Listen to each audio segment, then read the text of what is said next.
Bonjour, alors j'aimerais vous parler du jeu du Tao. J'aimerais, dans cette vidéo, vous expliquer quel est l'intérêt de participer à une partie de jeu du Tao, en quoi ça peut aider de participer à une partie de jeu de Tao. Alors qu'est-ce que c'est le jeu du Tao? Alors le jeu du Tao, c'est un jeu qui se présente comme un jeu de société, donc un jeu collectif, qui n'est pas tout à fait un jeu de société, puisqu'en fait c'est un jeu qui va permettre de nous poser des questions par rapport à une quête. Par rapport à une quête que l'on a, une quête qui nous tient à cœur. Ça peut être une quête personnelle, une quête matérielle, une quête professionnelle, une quête spirituelle, une quête artistique, une quête répondant à une problématique de conflit.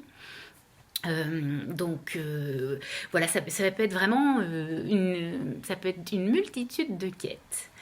Et par rapport à cette quête sur laquelle on n'arrive pas à avancer et donc on a besoin d'aide pour pouvoir accomplir cette quête ou alors dénouer cette quête, on vient participer à une séance de jeu du Tao. Pourquoi? Parce que le jeu du Tao, c'est un jeu collectif, coopératif et initiatique. Alors, il est coopératif parce qu'on va coopérer tous au même niveau. Et ça, c'est vraiment très intéressant que tout le monde coopère au même niveau. Même les gens qui animent le jeu et qui facilitent le jeu vont avoir un rôle au même niveau que les autres. Et c'est ça qui est très intéressant. Je vais vous expliquer après qu'est-ce que j'entends par au même niveau.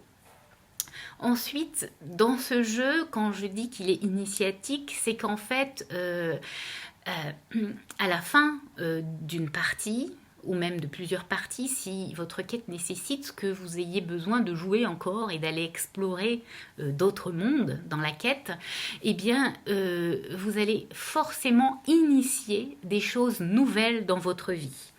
Ce jeu va vous permettre d'engendrer des changements. C'est sûr que c'est inévitable que à l'issue du jeu, il va y avoir un changement pour vous. Voilà, vous ne pouvez pas rester stoïque, être la même personne en arrivant qu'en repartant, à moins que la quête n'ait pas été une quête difficile. Si vous connaissez déjà la réponse à votre quête, si vous avez déjà solutionné votre problématique ou le souhait ou votre projet, ça n'est plus une quête. Donc forcément, ça ne sert à rien de venir jouer.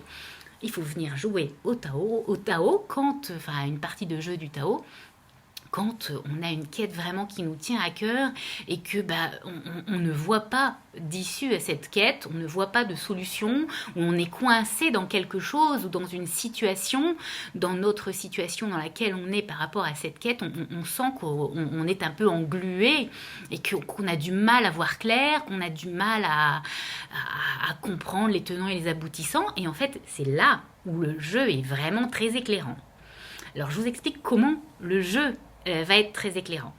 D'une part, dans le jeu, vous allez aller explorer votre quête. Vous allez jouer.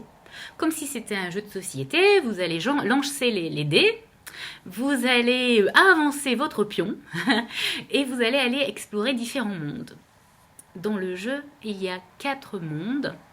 Il y a le monde de la terre, le monde de l'eau, du feu et de l'air. Et dans ces différents mondes, il y a forcément des questions qui vont nous être posées là où on va tirer des cartes, et on va lire la carte, on va se poser la question qu'il y a sur la carte, qui est en rapport avec notre quête, et on va y répondre tout haut. Les autres participants vont nous écouter. Ces questions vont être là pour pouvoir clarifier notre quête, pour pouvoir, des fois les quêtes sont pas très claires, elles sont un peu floues, et elles ont besoin d'être un peu éclaircies, et les questions vont pouvoir, entre autres, éventuellement éclaircir votre quête. Les questions aussi sur lesquelles vous pouvez tomber dans le jeu vont aussi vous mettre face à vos peurs, vont identifier en tout cas des peurs, des obstacles, des choses qui font frein ou qui fait que ça bloque. Et les questions pourront aussi permettre d'identifier quelles sont vos qualités par rapport à cette quête, quelles sont vos armes par rapport à cette quête, voilà ce que vous avez en force, en potentiel pour pouvoir affronter cette quête. Voilà. Les questions aussi vont vous amener forcément, une fois qu'on aura fait le tour de tout ça, à entrer en action, à mettre en place quelque chose, à acter quelque chose de nouveau, à ritualiser quelque chose en rapport avec votre quête. Voilà, c'est pour ça que je vous dis qu'il y a forcément un changement qui sera engendré à l'issue de la partie parce qu'il y aura une compréhension et que c'est une quête qui vous tient à cœur. Donc, c'est pas n'importe quoi, c'est une quête précieuse. Alors, je tiens à préciser que la partie une partie de jeu Tao est confidentielle. Tous les membres gardent une confidentialité sur ce qui se sera échangé et partagé pendant cette séance de jeu Tao.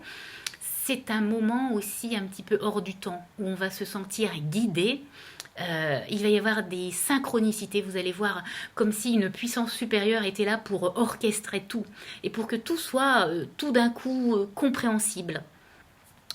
Parce qu'en fait, chaque personne, comme je vous disais, une fois qu'on répond à une question, quand on joue et qu'on exprime ce qu'on a ressenti par rapport à notre quête, eh bien les autres participants, eux, ils vont faire un feedback de ce qu'on a émis. Et ils vont, dans ce feedback, exprimer ce que eux ils ont ressenti par rapport à ce qu'on a dit, ce qu'eux ils ont ressenti, comment ils ont compris les choses. Et en fait, le feedback de chaque participant sur ce qu'on exprime nous-mêmes de notre quête, et c'est ça qui va nous permettre une compréhension supérieure à la résolution de notre quête. Et c'est tout ça la richesse du jeu, en fait. C'est l'ensemble. Le fait de s'exprimer dessus, d'être entendu, et le fait qu'il y ait à chaque fois un regard différent. Voilà, quelque chose de nouveau, et vous allez prendre note de tout ça dans votre petit cahier secret. et vous allez voir qu'au fur et à mesure de l'après-midi, au fur et à mesure de la partie de jeu Tao, la partie de jeu du Tao, dure à peu près en moyenne 3h30 en fonction du nombre des participants. Et vous allez voir qu'à la fin de journée, ça va encore cogiter, la nuit, ça va cogiter, voilà. Et donc, vous allez, il va y avoir des compréhensions individuelles, et puis collectivement un éclairage qui va se faire, et c'est ça qui est bien. Et quand je dis que ce sera tout le monde au même niveau, c'est que les personnes qui animent une partie de jeu Tao, on appelle ça des facilitateurs ou des animateurs Tao, ils peuvent être deux, comme il peut y avoir qu'une seule personne, et vont aussi jouer ce rôle de feedback, et voilà, vont aussi donc participer d'une certaine manière, et ça c'est vraiment c'est aussi intéressant. Donc voilà, et donc tout le monde est au même niveau parce que personne ne corrigera votre feedback. Vous êtes libre de vous exprimer, bien sûr avec bienveillance, puisque ce que vous allez dire est propre à vous, et donc ça, c'est une règle du Tao. On s'exprime dans son feedback en disant je ressens ça, j'ai ressenti ça, je comprends ça, et moi ça me fait ça, et donc le fait de s'exprimer de cette façon aussi est très important. Voilà, bon, enfin, il y aurait encore des tas de choses à dire par rapport au jeu du Tao. Il y a également un oracle. Il y a aussi... il y a également d'autres choses que je ne vais pas expliquer ici, mais là, il y a déjà pas mal de choses que je vous ai dit qui font que, normalement, ça doit vous donner quand même une petite envie de venir participer à une partie de jeu du Tao, à un atelier du jeu du Tao, ou un cercle de jeu du Tao. C'est formulé différemment, mais voilà, c'est toujours un peu la même chose. Voilà, je vous remercie de m'avoir écouté. Merci.